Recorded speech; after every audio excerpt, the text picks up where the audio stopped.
दोस्तों नमस्कार, मेरा नाम शिवम। आप सब लोग देख रहे हैं ऑनलाइन न्यूज़ भारत। आज आप सब लोग को एक सफ़र पे ले चलता हूं, सफ़र इतिहास का, सफ़र उस दौर का जिस दौर में नरेंद्र मोदी हमारे देश के प्रधानमंत्री नहीं हुआ करते थे, केवल वो प्रधानमंत्री पद के उम्मीदवार थे। सफ़र आज के 6 साल 9 महीने और 16 दिन पहले का। तारीख थी 20 फरवरी। गुजरात के अहमदाबाद में एक रैली को संबोधित करते हुए नरेंद्र मोदी जी गाना गा रहे थे। गाना था, सौगंध मुझे इस मिट्टी की, मैं देश नहीं बिकने दूंगा, मैं देश नहीं झुकने दूंगा। इस गाने को लिखा है प्रसून जोशी ने। इस गाने को नरेंद्र मोदी ने प्रधानमंत्री बनने से पहले और प्रधानमंत्री बनने के बाद कई बार गा चुके हैं और ये गाना उनका पसंदीदा गाना है। और जो फिल्म बनी थी नरेंद्र, उसमें भी इस गाने को दर्शाया गया है। लेकिन इस गाने में कितनी सच्चाई है और इस गाने को गाते समय जिस जोश के साथ नरेंद्र मोदी जी इस गाने को गाते हैं, इस पे कितना खरे उतरे हैं, इस पर आज मैं बात करूंगा। मैं देश नहीं बिकने दूंगा, ये शब्द एक ऐसा है जो इस देश की अस्मिता के साथ जुड़ा हुआ है।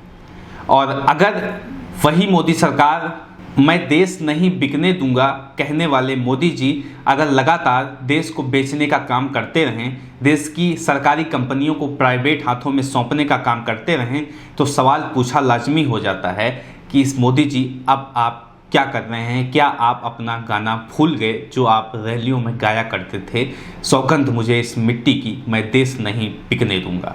खबर क्या है दोस्तों, सबसे पहले वो आप सब लोग समझ लीजिए, फिर उसके बाद विस्तार में बातें करूंगा।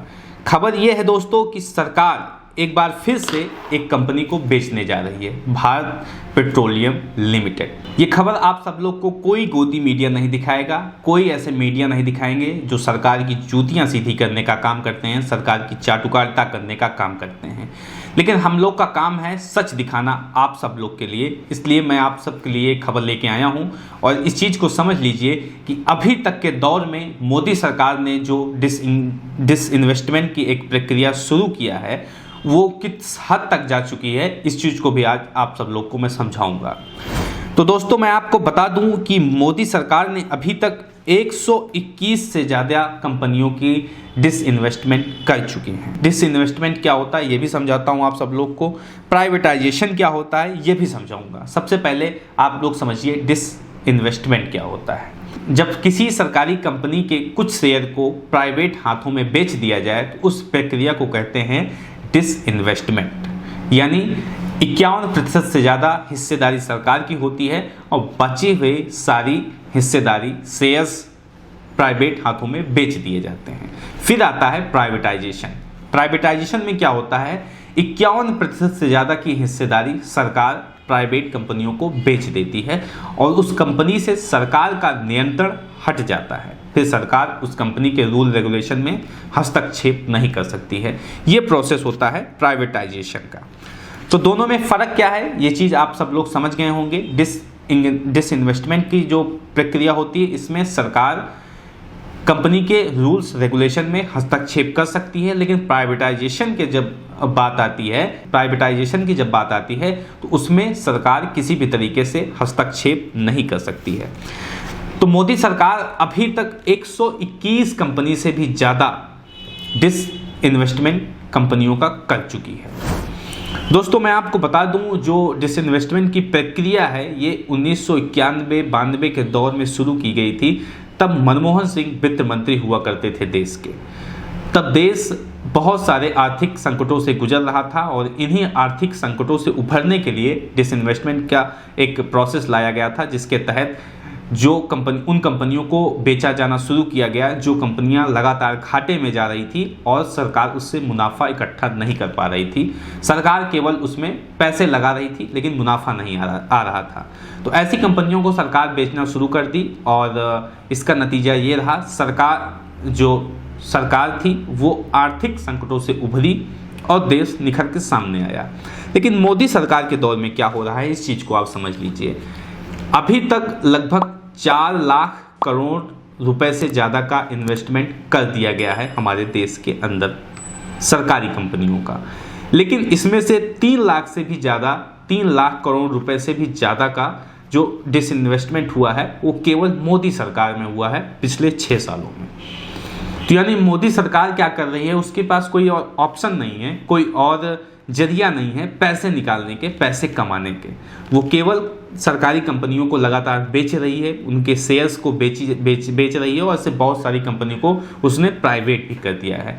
28 से ज़्यादा कंपनियों का प्राइवेटाइजेशन किया गया है और 121 से ज़्यादा कंपनियों का डिसइन्वेस्टमेंट किया गया है। इस चीज़ को आप सब लोग समझ लीजिए।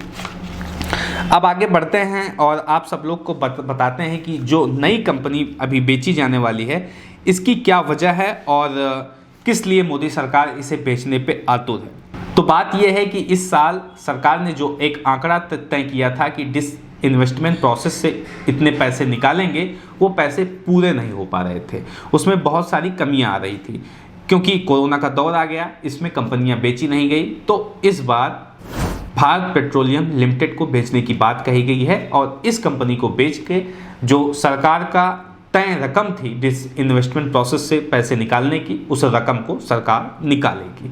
ये मुद्दा निकल के सामने आ रहा है।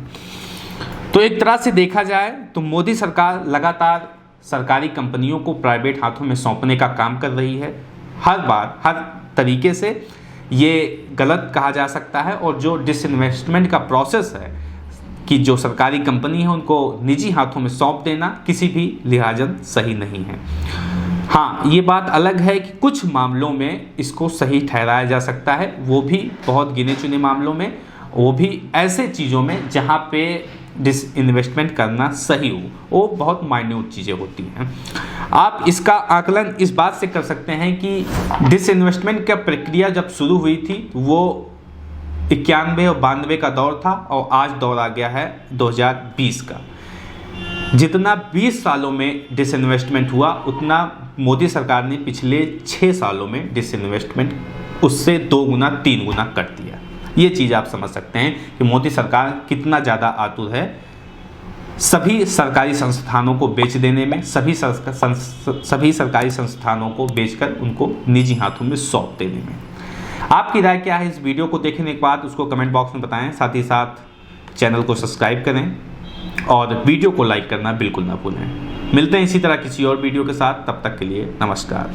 इस खबर को अभी लाइक करें, शेयर करें, अभी चैनल को सब्सक्राइब करें और घंटी जरूर दबाएं।